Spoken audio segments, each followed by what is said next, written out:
Welcome everybody to AutoConversion Live here at NADA 2018. Standing beside me, Mr. Eric Brown, President of LotLinx. How's it going, Eric?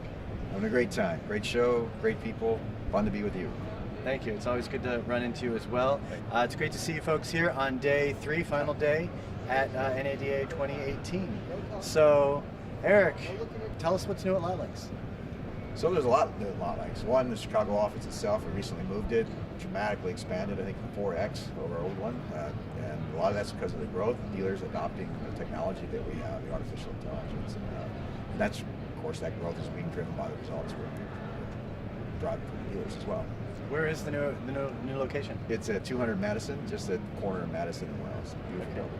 All right, I know the old office, so it's a serious upgrade from the old office. Yeah, it's all got all the red, accents, and got a motorcycle in the lobby and monitors everywhere. It's gorgeous, actually.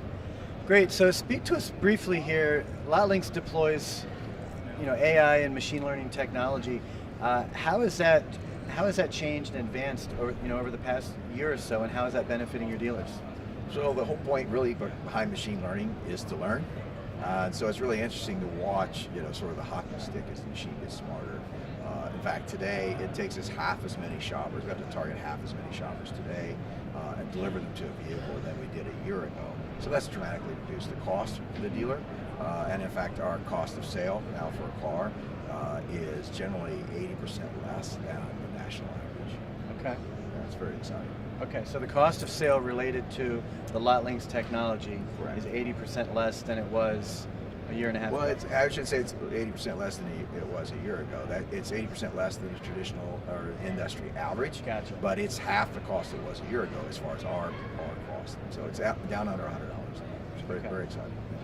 Well, good. That's great to hear. And I know LotLinx, has a good presence at all these shows. You got driving sales is coming up in May, and you guys got something special you're doing there personally, right? That's right. We're doing a presentation. We hope to win the Most Valuable Insight Award, and I'm very confident we will, of course. But anyway, we're very excited about that.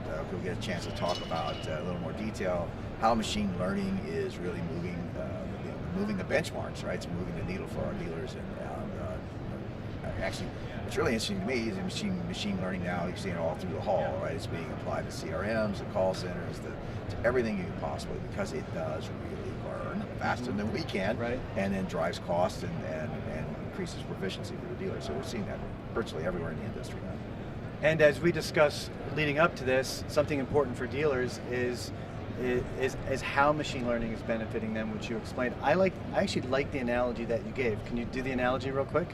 The analogy, the difference between artificial intelligence and machine learning. Yeah, here, use the mic. Okay, all right. This is good. So artificial intelligence is essentially mimicking human intelligence. So it would say, okay, I need to move this mic from left to right and into the other hand. Okay, and so a robot can do that. A robot does that. Okay, it's learned it. That's programmed in. Machine learning is, if I go to move it and this hand's in the way, it learns, oh, I need to try another path. Oh, next time I'll try this path, right? Okay. And it does that in milliseconds, thousands of times, to figure out what the best path, the best solution is, the least amount of effort or cost in our situation, right? So, could I put you to the test and ask you to apply that analogy with your product, from a user and a dealer experience? Yeah, so actually some interesting experiments we just recently run was using the machine not only to identify, right now what we use machine learning for is, who is the best shopper? Okay, I put this ad in front of this shopper, they didn't respond, or maybe they responded, they didn't buy the car. Okay? And then it learns from that and it says, oh, well, let me try something else. And then over time it gets better at predicting who's going to buy the car. In fact, we have like 86% certainty of what somebody's going to buy today. However, the next application is, what car should I be merchandising right now as well? Right now that's primarily done by the dealer when they have a particular inventory strategy they want to execute. We take their strategy and apply intelligence to it, and it optimizes that strategy. Well, the next stage is, what should the strategy be, right? And so we've already run the test where we've taken all the campaigns, that we've run over the past year or so, and we've run them with the machine that run them to make those decisions, right? And immediately, just first time around, without any additional learnings, right? Just right off the bat, it improved the performance of the campaigns by 36%. Okay. Okay? So we expect that to go to 100%, 200%. As it goes through those cycles repetitively, it starts to learn more and more and more about what is making an effective inventory sales strategy. Okay, so the technology first focuses on who, Correct. then what, Right. and then how. Exactly. Yeah, very and that, good. that efficiency. You're a very smart guy, right? Well, you know, got to do what we got to do. Yeah. I appreciate you sharing that. My pleasure. Eric, Always fun, Ryan. great Thank seeing you here. Thank you very much.